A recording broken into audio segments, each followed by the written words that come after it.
Welcome to Money is Freedom, a podcast exploring how finance and freedom connect in our lives.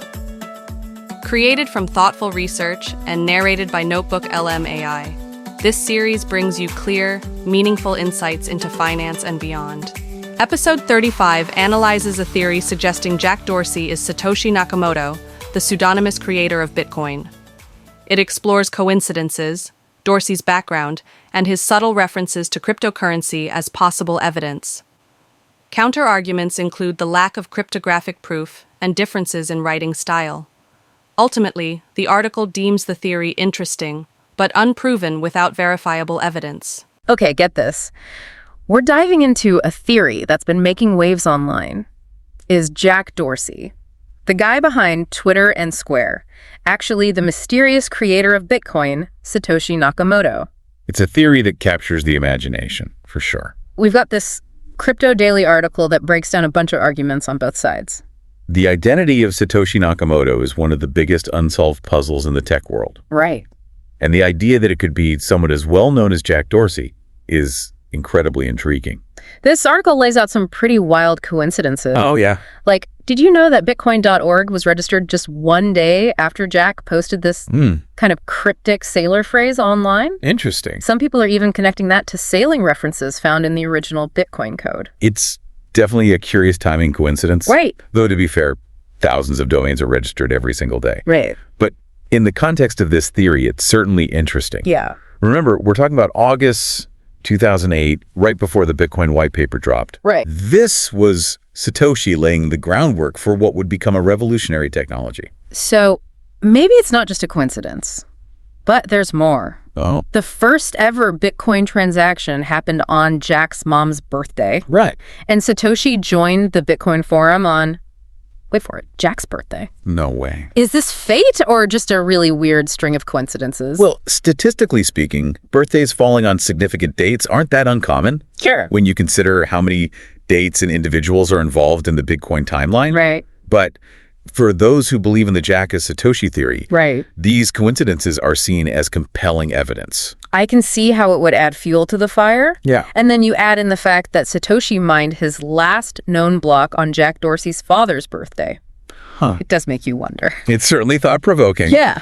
But before we get too carried away, let's take a step back and consider the broader context. Okay. To really assess the plausibility of this theory, right, we need to look beyond just these timeline overlaps. Okay, good point. Okay. So where should we start? Well, let's delve into Jack Dorsey's background. Okay. The article highlights his early involvement with cryptography and open source systems. Okay. He was a registered cypherpunk back in 1996, which is significant because... Hold on, cypherpunk. For those of us who aren't quite as tech savvy, can you break down what that means? Absolutely. The cypherpunk movement was a group of individuals who believed in using cryptography to enhance privacy and individual liberty. Okay. They saw the potential of this technology to empower individuals and challenge traditional power structures.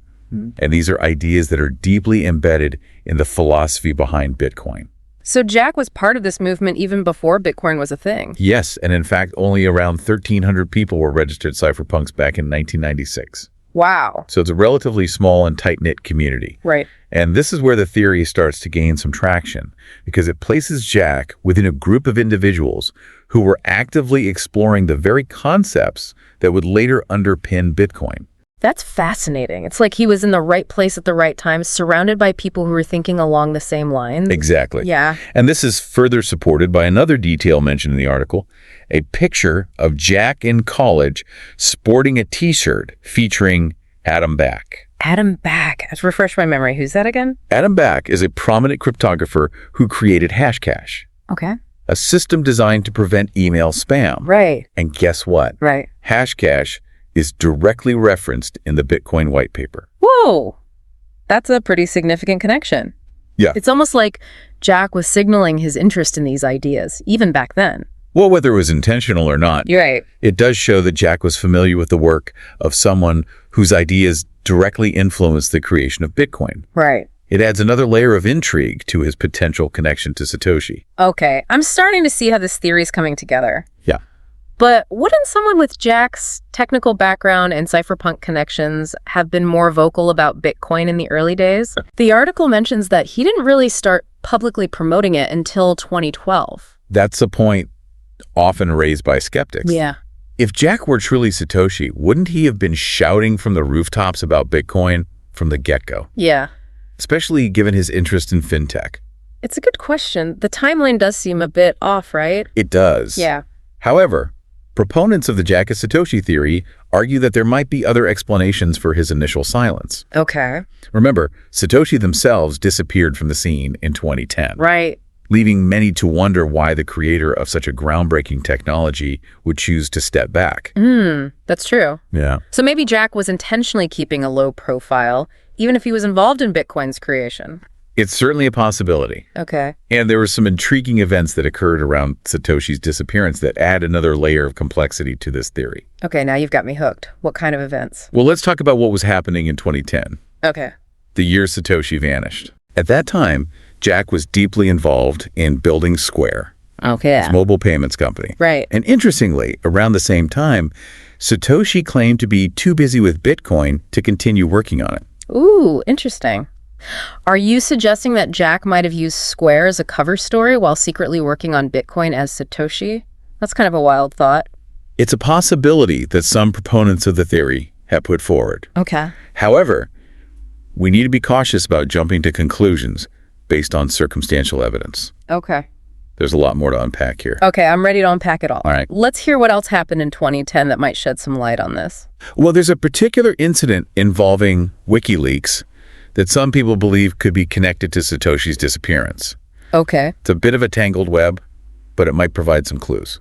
All right, let's unravel this WikiLeaks connection. Okay. Hit me with the details. In December 2010, WikiLeaks was making headlines for releasing classified U.S. government documents. And there was a lot of controversy surrounding the organization.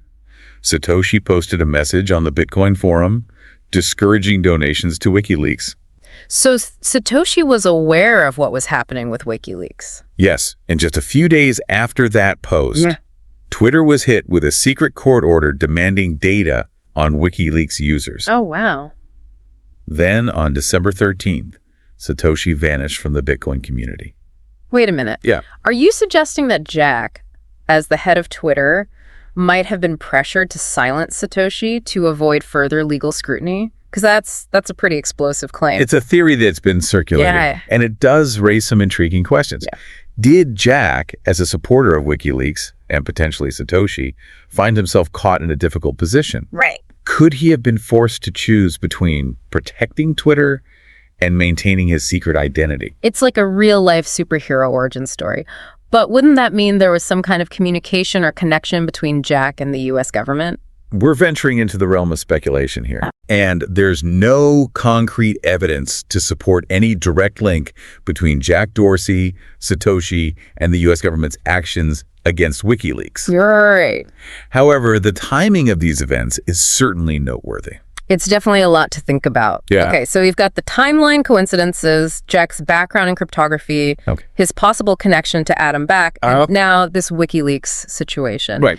Is there anything else in the article that supports the Jack is Satoshi theory? There's one more detail that's worth exploring. Okay. Something called the One Jack wallet. Okay.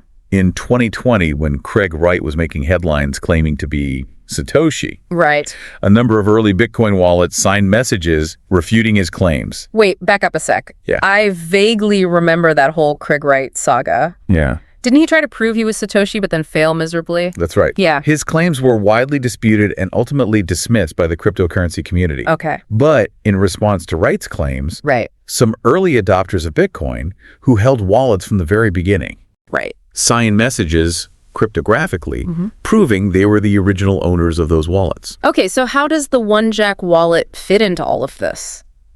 One of those wallets that signed a message against Wright started with the address One Jack. Oh. Okay? Now remember, Yeah. these are very early Bitcoin wallets created back when the network was still in its infancy. So are you saying that this One Jack wallet could have belonged to Jack Dorsey? Because that would be pretty huge. It's a possibility that has fueled speculation. Right. Of course, One Jack could just be a random coincidence. Right. But given all the other circumstantial evidence, Yeah. it's a detail that proponents of the theory find compelling. I can see why. It's Yeah. like finding a tiny piece of a puzzle that seems to fit perfectly, Right. even though you're still missing most of the picture. Right.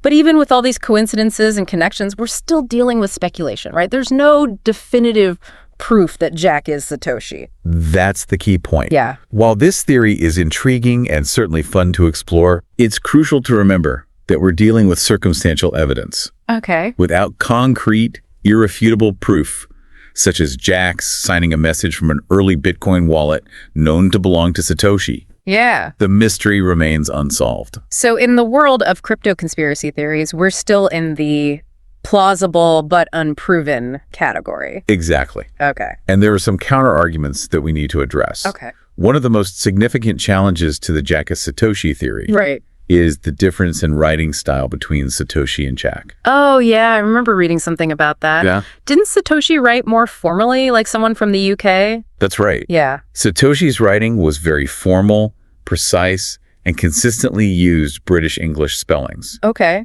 while Jack Dorsey's writing style is much more casual and distinctly American.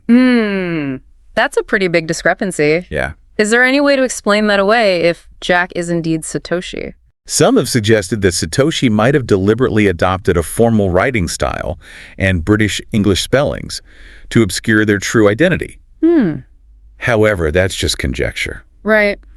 And it doesn't fully account for the consistent differences in tone and voice between Satoshi's writing and Jack Dorsey's public communications. Okay, so the writing style issue definitely throws a wrench into the theory. Yeah. Are there any other arguments against Jack being Satoshi?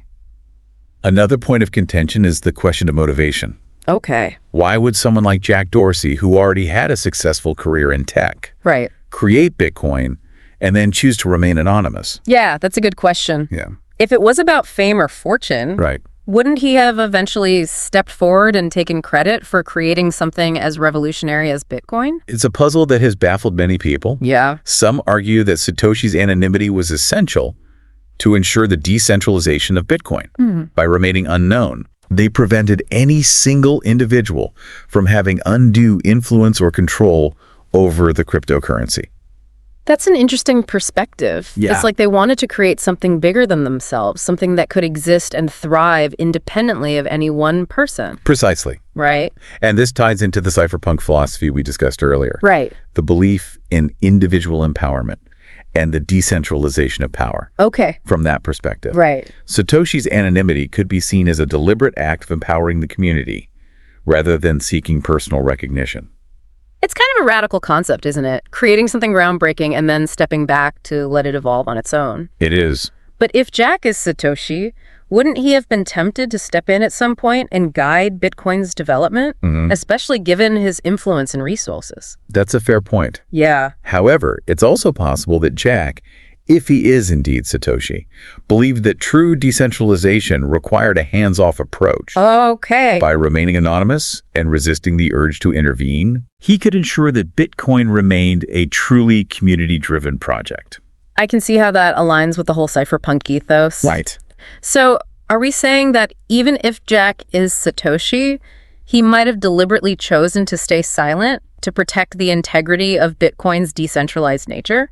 It's certainly a possibility that we need to consider. Okay. And it raises a fascinating philosophical question. Does the identity of the creator ultimately matter if the creation itself is fulfilling its intended purpose? Whoa, now we're getting deep. That's definitely something to ponder. Yeah. But before we get too lost in the philosophical weeds, there's one more elephant in the room that we need to address. Okay. What about the money? Satoshi mined a ton of Bitcoin in the early days, right? Yeah. Like 1 million Bitcoins or something crazy like that. That's right. If Jack is Satoshi, he'd be sitting on a fortune. The Satoshi stash, as it's called, is estimated to be around 1 million Bitcoins. Wow. And if you look at the current price of Bitcoin, well, that would make Satoshi one of the wealthiest individuals on the planet. Okay, so has anyone tried to track those Bitcoins? See if they've moved at all. Blockchain analysis firms and researchers have been closely monitoring those early Bitcoin addresses, Okay. looking for any signs of movement. Right. But so far, the Satoshi stash has remained untouched. Really? They haven't spent a single Bitcoin. Nope. I mean, I get it. If I were sitting on a mountain of Bitcoin, I might want to lie low too. Yeah. But it's still kind of wild to think that someone could have that much wealth and just not touch it. It certainly adds another layer of intrigue to the whole Satoshi Nakamoto mystery. Right. Does it point to an extraordinary long-term vision? Or perhaps it suggests that financial gain was never the primary motive behind Bitcoin's creation. Maybe Satoshi's playing the long game, waiting for the perfect moment to make a move. Could be. Or maybe they're just content knowing they created something that changed the world, regardless of the financial rewards. It's all speculation at this point. But one thing is for sure. The mystery of Satoshi Nakamoto continues to captivate and inspire, fueling endless debate and intrigue. So after diving deep into this theory, where do we land? Is Jack Dorsey the Bitcoin mastermind hiding in plain sight? Or are we just caught up in a web of really wild coincidences? What do you think? We've examined the evidence, weighed the arguments for and against, and even explored some of the broader implications of this mystery. Right. Ultimately, it's up to each individual to decide what they believe. That's a good point. Yeah. It's like we've laid out all the pieces of the puzzle, but we might never have the complete picture. Exactly. Right. And maybe that's part of the allure. Yeah. The search for Satoshi Nakamoto is a journey of discovery. Right. And even if we never definitively uncover their identity, the exploration itself can be incredibly rewarding. I like that. Yeah. It's not always about finding the answer, but about the process of seeking knowledge and understanding. So for our listeners out there, we leave you with this. What if the search for Satoshi is less about finding a person and more about understanding the power of ideas? What if the real treasure isn't the million Bitcoin stash, Yeah.